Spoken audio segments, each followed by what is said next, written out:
Question 1. The random variable x is distributed normally with a mean mu and a standard deviation sigma and a variation of sigma squared.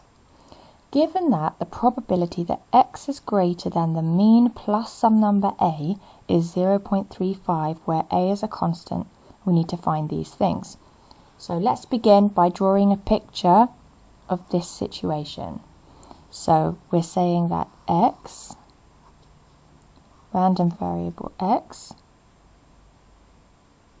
is distributed normally. So there's the normal distribution shape with a mean mu. And then we've got the probability that the random variable takes a value greater than mu plus a is 0.35. So let's say about here would generate the probability of 0.35. Then this number must be mu plus a, and this gap here is a. So that's the fact that we're given in the question. And then in part A, it says, find the probability that this random variable x takes a value greater than mu minus a. So let's find where mu minus a would be. If this is mu plus a, then this will be mu minus a, symmetrically on the other side.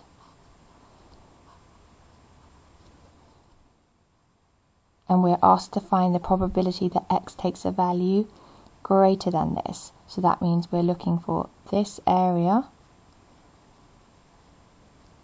which will be given by 1 take away 0.35. Let's put the equal sign here, which will be given by 0.65.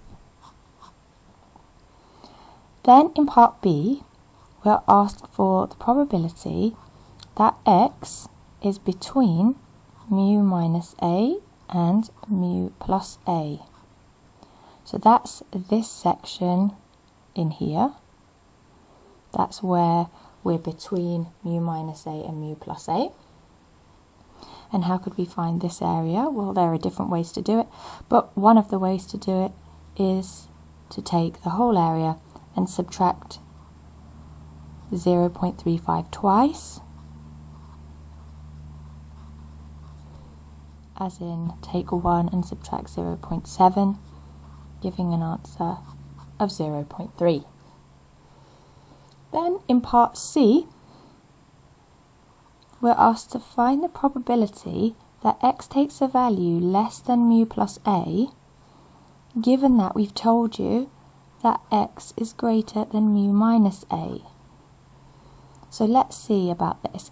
Mu being greater than mu minus a, x being greater than mu minus a, narrows us down, because we're saying given this was true, that narrows us down to being in this section. And that section has a proportion of 0.65. And now, given that we know we're in this section, what's the chance that we take a value less than mu plus a? So the values for x below mu plus a that are above mu minus a are these here. So that's this section. So that means I need the denominator to be the given that section, which was all of this part with the shading to the right, which is 0.65. And out of that, I'm interested in this central part, which is the bit I worked out in part 3, which is 0.3. And if I take 0.3 and divide it by 0.65, I can present that fraction a bit more nicely as 6/13.